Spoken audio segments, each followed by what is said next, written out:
7 messengers left the heavy oak gates of Varnovopol in the black frost of mid-November. None of them made it past the frozen peaks of the Tyal Pass. 2 were found weeks later, their fingers frozen solid around parchment orders that had already turned to mush. 1 was devoured by steppe wolves near the Kuzite border. The remaining 4 simply vanished into the great white silence.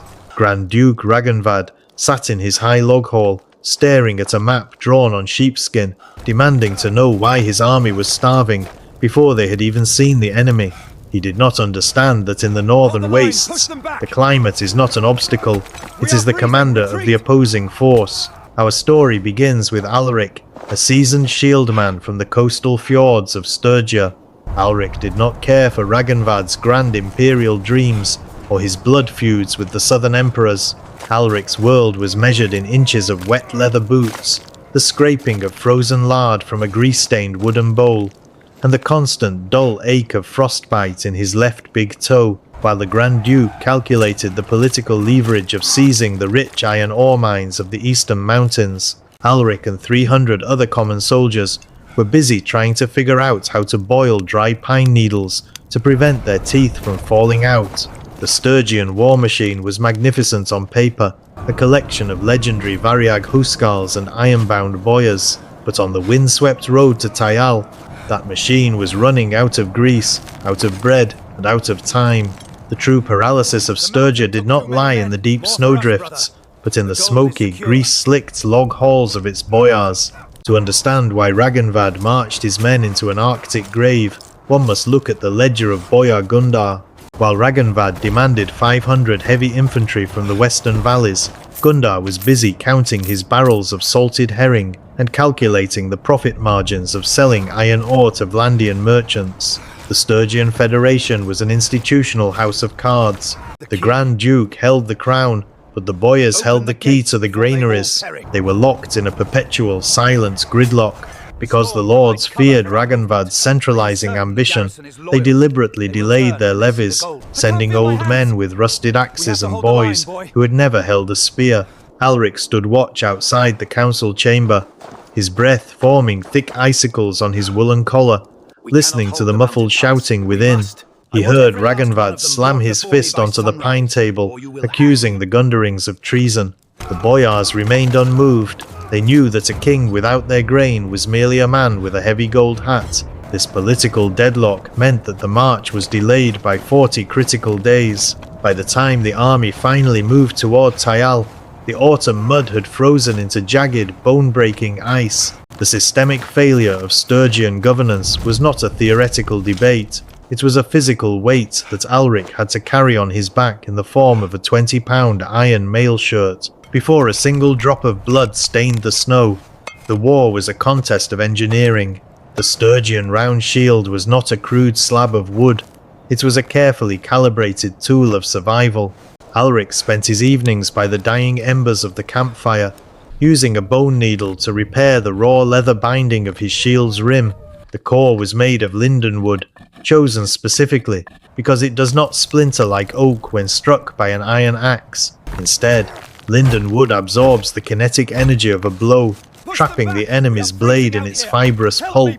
The outer rim was wrapped in thick, wet rawhide that shrunk as it dried, binding the wooden planks together with immense compressive force. At the center sat the heavy iron boss, a hemispherical dome of iron that protected Alrik's fist and acted as a deflecting surface for incoming spears. But even the finest engineering cannot overcome the physiological limits of the human body.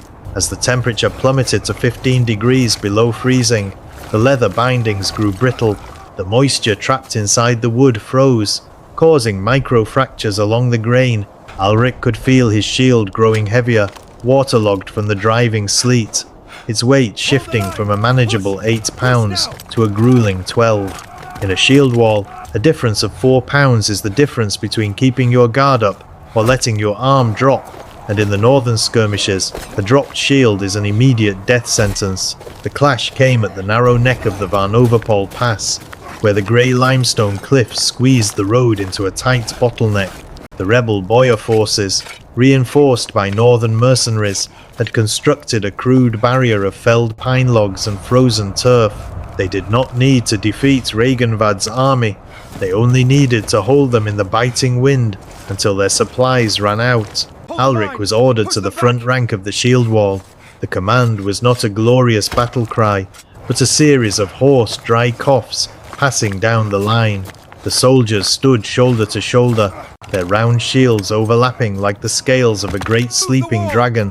When the order to advance was given, there was no grand charge. The Sturgian infantry moved at a slow, measured trudge, their iron-shod boots slipping on the blood-slicked ice of the slope. Every step required a conscious effort of balance, the weight of their chainmail shifting with every stride. From the barricades above, a volley of heavy throwing axes and iron javelins rained down. The impact was deafening, a chaotic symphony of iron striking linden wood, the kinetic force travelling up Alrik's arm and rattling his collarbone. The shield wall did not break, but it groaned under the weight of the assault. Behind Alrik, a younger soldier screamed as a heavy throwing spear pierced his shield rim and found his collarbone, his blood steaming as it hit the frozen earth. The distance between life and death in the shield wall is measured in inches.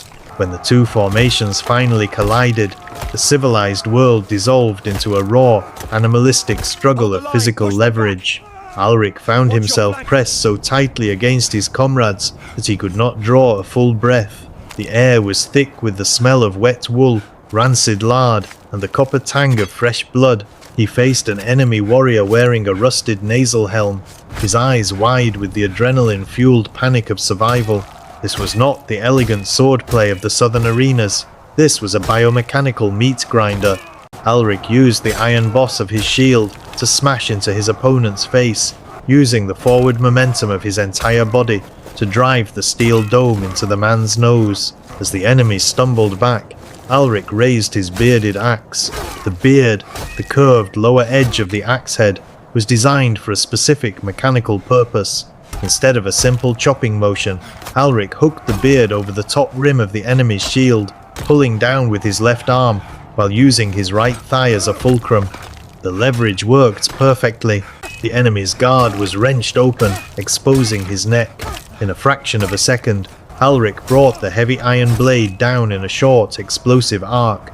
The kinetic force of the steel, splitting the leather collar and crushing the collarbone beneath. There was no triumph in the act.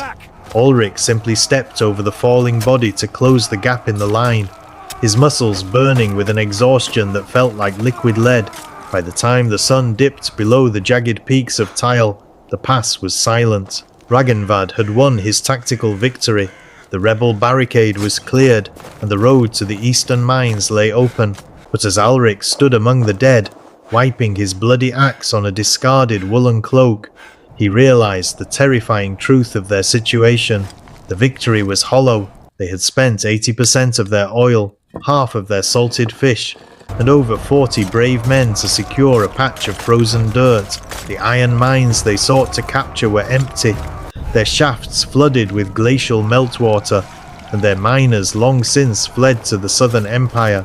The Sturgian war machine had marched to the edge of the world to prove its power, only to find that its true enemy was its own internal rot.